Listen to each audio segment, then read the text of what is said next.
Goals are major to a genuinely success-oriented person. Without them, you're just playing around.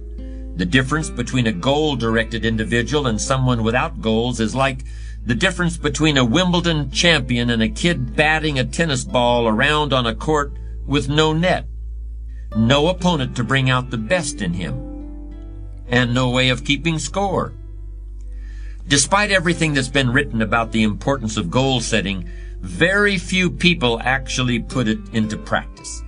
It's always amazed me the way the average guy puts more thought and effort into planning his 2-week vacation than he devotes to planning his life. What's he taking a vacation from? He hasn't really decided what he's trying to do in life, but for 2 weeks out of the year, he just decides he wants to do something else. And this is what he plans very carefully. Challenge creates strong character, and goals represent challenge in its most positive form. Leaders have their personal goals clearly in focus, as well as the goals of the organization. In fact, one of the principal responsibilities of leadership is defining goals for the vast majority of people who aren't able to do it for themselves. Over the years, I've developed some ideas about effective goal setting, and I'd like to share those with you in a moment. And I also want to point out some traps of goal-directed behavior that aren't usually talked about, but that certainly ought to be. When I was a kid, I used to dream what it would be like to buy a ticket on a railroad train and just go someplace. I really didn't think about where I'd be going or how long it would take to get there. I just loved the idea of getting on the train and just letting it take me someplace. I guess there's still something appealing about that idea, but it's not really the way you want to live your life as a mature human being. When you grow up, you buy a ticket on a train or a plane because you want to go someplace, and you know exactly where you're going. You may have to change planes in a different city, your flight may be canceled, and you may have to switch to another flight. You may not feel like talking to the person seated next to you, but you will persist. You know where you're headed, and you're quite determined to get there. That's goal-directed behavior in its simplest form. There are short-term goals and long-term goals. Sometimes you're flying across the country, other times you're just walking down to the corner grocery store. Long-term goals are the equivalent of a major journey. When you reach the point where you've achieved your long-term goals, your life will be fundamentally changed, and the process of getting to that point will transform you into a stronger, wiser, higher-performing person than you are now. How can you identify your long-term goals? On a sheet of paper or in a notebook, write these 5 headings. Number 1, what do I want to do? Number 2, what do I want to be? Number 3, what do I want to see? Number 4, what do I want to have? And number 5, where do I want to go? Now, under each of these categories, write down several possible long-term goals. Be very relaxed about this. Just allow your mind to flow and come up with 3 to 6 ideas for each category. Don't worry about a lot of details at this point, and don't spend too much time describing a particular goal. In category number 1, for example, what do I want to do? Suppose you want to write a book about the history of your family, going back to the arrival of your great-grandparents in the United States. Just quickly jot down family history. Then as you look down the list of categories, it occurs to you that you've always wanted to see the pyramids in Egypt, so you write pyramids. Keep writing down ideas as long as the list of categories continues to inspire you. You'll probably be surprised at some of the things that turn up. You may have kept a great many desires and aspirations hidden in the back of your mind, but the opportunity to write them down will move them to the forefront of your consciousness. That's one of the benefits of this technique.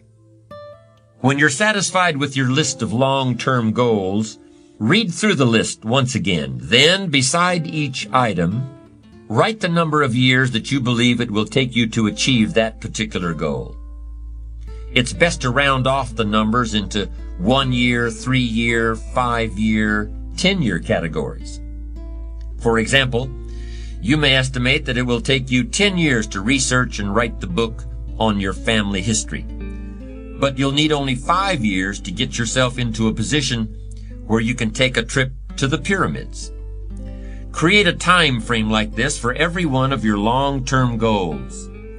Immediate goals, those that will take less than a year to achieve, are important too, of course, and we'll deal with those separately in a moment. When you're finished entering your time frames, there should be a fairly balanced distribution of all your goals. If there are many 1- and 3-year objectives, but only a few in the 10-year category, maybe you need to think more about what you really want your life to add up to. What kind of life you really want to build over the long run. But if there's a preponderance of 10-year goals, and relatively few of the shorter-term variety, this may be an indication that you're putting things off, that you're focused too much on where you'll be at the end of the day and not enough on what you can accomplish right now. Keep working on your list, adding and subtracting goals with various time frames until you've created a more or less even distribution. Now comes the really challenging and interesting part. So far, you've just been adding things to the list, but now it's time to start making some selections. Now you're going to start asking yourself what's really important compared to what might just be sort of fun. Choose 4 goals from each of the 4 time frames, 1 year, 3 year, 5 year, and 10 year. Now you have 16 separate goals. So far, you've only referred to them in shorthand fashion. But now you're going to start seeing them very, very clearly in your mind's eye. You're going to see each goal just as if it were being realized this very minute. And you're going to write down a detailed description of exactly what you see. Do you intend to open a handmade furniture store in 3 years? What will the store look like from the street out front? Will there be gold leaf lettering on the windows? Or will there be a sign hanging over the door instead? How many square feet will the store contain? Will there be a showroom area for the furniture in front and a workspace in back? Or will the furniture be built at a different location? Do you intend to have any employees, or will you run the business entirely by yourself? Think of all the questions that need to be answered in order to see your goal with absolute clarity.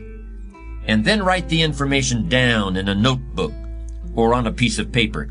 That will become one of your most important personal possessions. But that's not all. Any goal is a powerful motivator only if there's a powerful reason behind it. Why do you want to achieve your goals? Why do you want to own a handmade furniture store, or a private airplane, or a newspaper in a small town in Vermont?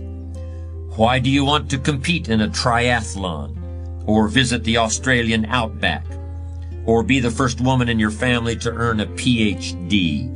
Write down your reasons for wanting each goal in the same degree of detail that you use to write your descriptions. If you can't find a clear and convincing reason for each of your 16 goals, do some serious reevaluating.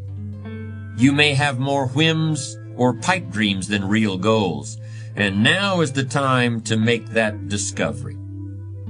Keep working on your list until you have 16 clearly envisioned, strongly motivating, long-term goals. Review what you've written at times, and keep track of your progress toward these objectives. Above all, persevere. Goal setting is a very important first step, but goal achievement is a continuous, lifelong process. That's what makes it so challenging. That's also why it's so extremely rewarding to finally attain your long-term goals. With regard to immediate goals, those that require anywhere from a day to a year to achieve, I recommend creating lots of objectives that can be accomplished in a month or less. Write them down. Read what you've written at frequent intervals. Keep track of your progress. And do something often that brings you closer to realizing these very short-term objectives. That way, you'll always have something to celebrate.